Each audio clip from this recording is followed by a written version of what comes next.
اعوذ باللہ من الشیطان الرجیم، بسم اللہ الرحمن الرحیم۔ اللہ تعالیٰ اپنی لاریب اور بے عیب کتاب قرآن مجید فرقان حمید میں ارشاد فرماتا ہے، لو انزلنا ھذا القرآن علی جبل لرأیتہ خاشعا متصدعا من خشیۃ اللہ۔ اگر ہم اس قرآن کو پہاڑوں پر نازل کرتے تو یہ خوف خدا کی وجہ سے ریزہ ریزہ ہو جاتے۔ حقیقت قرآن کا ہر شخص حامل نہیں ہو سکتا، یہ رسول خدا ہی تھے کہ جنہوں نے حقیقت قرآن کو اپنے اندر سمو لیا۔ قرآن ظاہر بھی رکھتا ہے اور باطن بھی، قرآن کے باطن کے بھی بواطن ہیں۔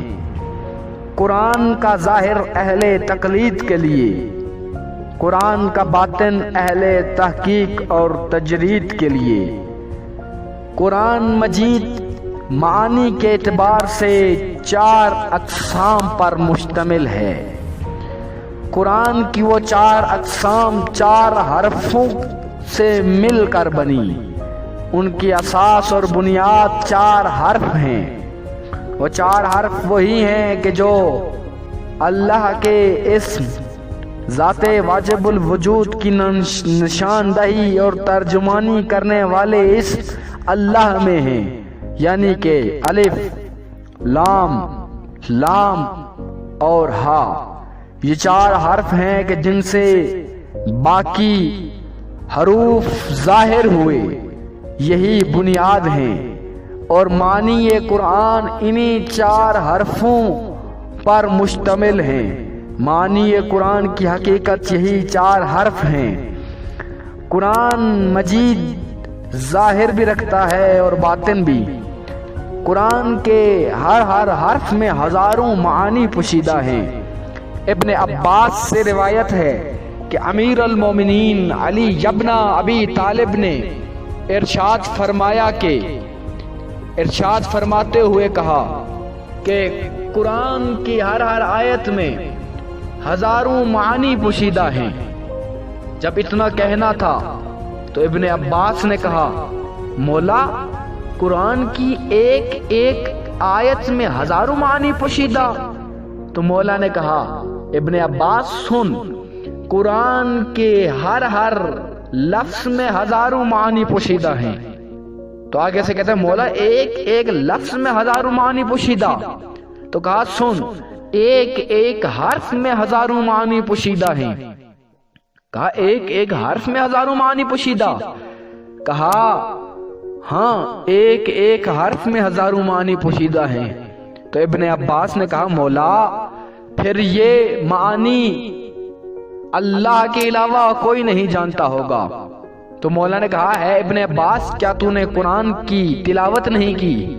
کیا تو نے قرآن میں یہ آیت نہیں پڑھی کہ اللہ قرآن میں ارشاد فرماتا ہے، ثم اورثنا الکتاب الذین اصطفینا من عبادنا، کہ پھر ہم نے وارث بنا دیا الکتاب کا ان کو کہ جن کو ہم نے منتخب مصطفیٰ کر دیا، جن کو ہم نے چن لیا اپنے بندوں میں سے، انہیں ہم نے کتاب خدا کا، الکتاب کا وارث بنا دیا۔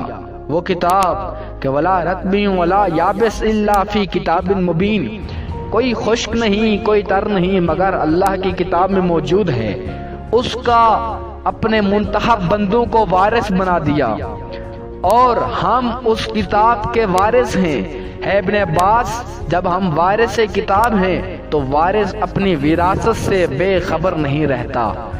ہم قرآن کے علوم کو جانتے ہیں، ہم وارث قرآن ہیں۔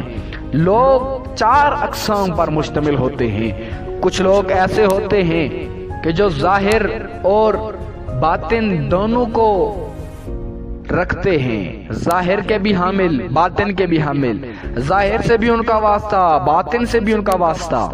ایسے لوگوں کو قرآن نے راسخون فی العلم کہہ کر یاد کیا۔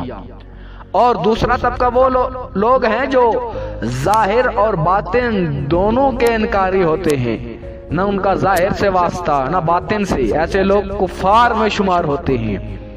اور تیسرے طبقے میں وہ لوگ ہیں جو ظاہر پہ تو چلتے ہیں جو ظاہر قرآن سے تو آشنا ہوتے ہیں لیکن باطن کی ان کو خبر نہیں ہوتی، ایسے لوگوں کا بھی انجام بہتر نہیں ہوتا۔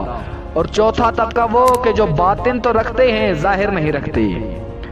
قرآن کے ہر حرف میں ہزاروں معنی پوشیدہ ہیں، لیکن ہر کسی کے بس میں نہیں کہ وہ قرآن کی حقیقت سے آشنا ہو۔